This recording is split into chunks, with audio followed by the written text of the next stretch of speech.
you go to a therapist and then you complain that there is no development or very little improvement happening for your child. Hi, I'm Shruti Pandey.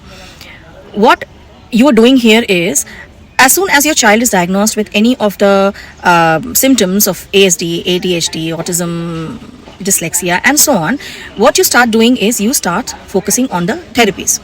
But what you actually have to do is start working on the pyramid of the hierarchy, which most of the parents and the practitioners use for the overall development of a neurodivergent child. Here I'm about to show you the pyramid, how the pyramid of the hierarchy looks like. See, this is the hierarchy I've made. The foundation, the below, the bottom of the hierarchy is the gut health. Then comes the brain inflammation, then comes the nervous system, then the skills and development, speech, and then socialization. The focus, the idea is that higher level skills like speech, academic, social skills are difficult to build if the foundation underneath is weak. With gut discomfort, we'll have brain inflammation. An inflamed brain might have a dysregulated nervous system.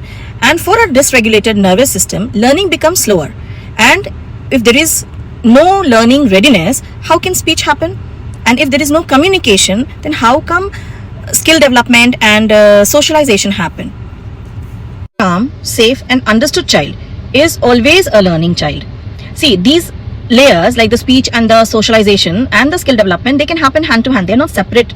But strengthening the lower layers like the gut health and the brain inflammation and the nervous system, that will make the upper layers, the speech and the skill development and the socialization, that will make the development in those layers much easier and much sustainable, right? So the lower three layers, they are an ongoing thing. Like, it is not that you just have to fix it once and that is enough, that is done. No, the lower three layers have to be going hand in hand with the upper layers. That is the speech, the skill development, the socialization. You have to work on the gut. Then comes the brain inflammation. The gut is good, brain inflammation is less.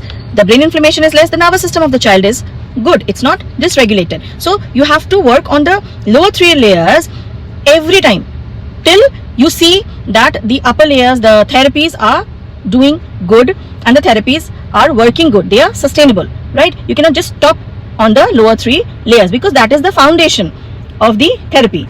Now I want to talk about why the pyramid of the hierarchy is upside down. Think of building a house.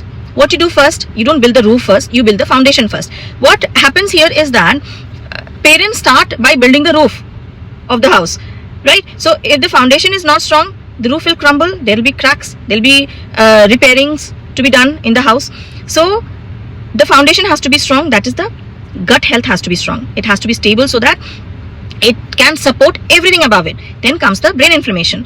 The brain inflammation is the floor slab, the concrete, the floor concrete, which has to be strong and stable. This again in turn will support everything above it. Then comes the nervous system.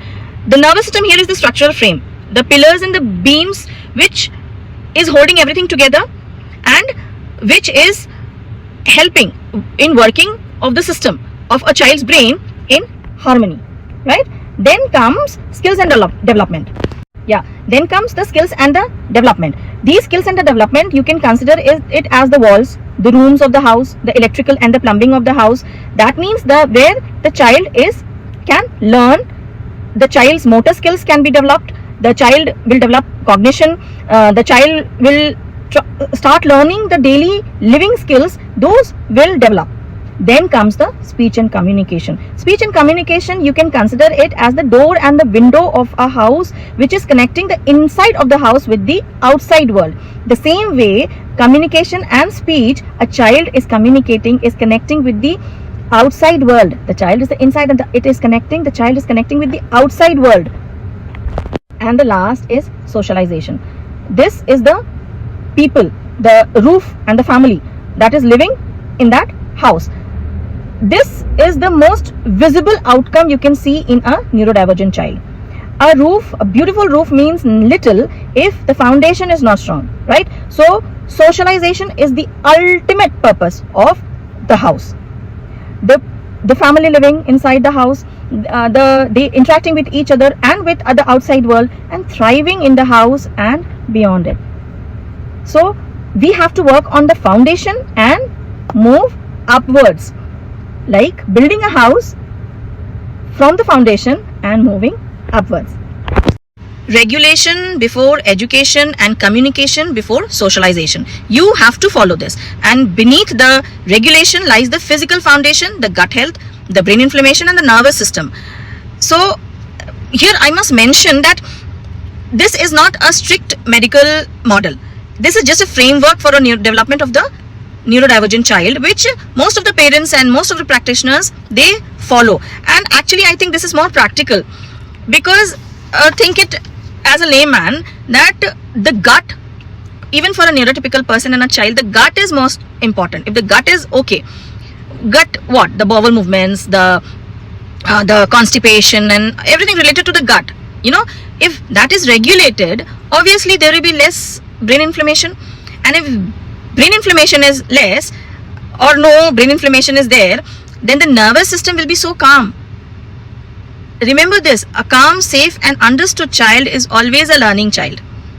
Thank you for watching. I will post more of my videos. I'm studying now. I've started studying, and all my videos are based on logic and which is actually true. I just don't post my videos saying that this is true. I just don't post videos, making people wonder whether this is right or not. I study from textbooks which are published.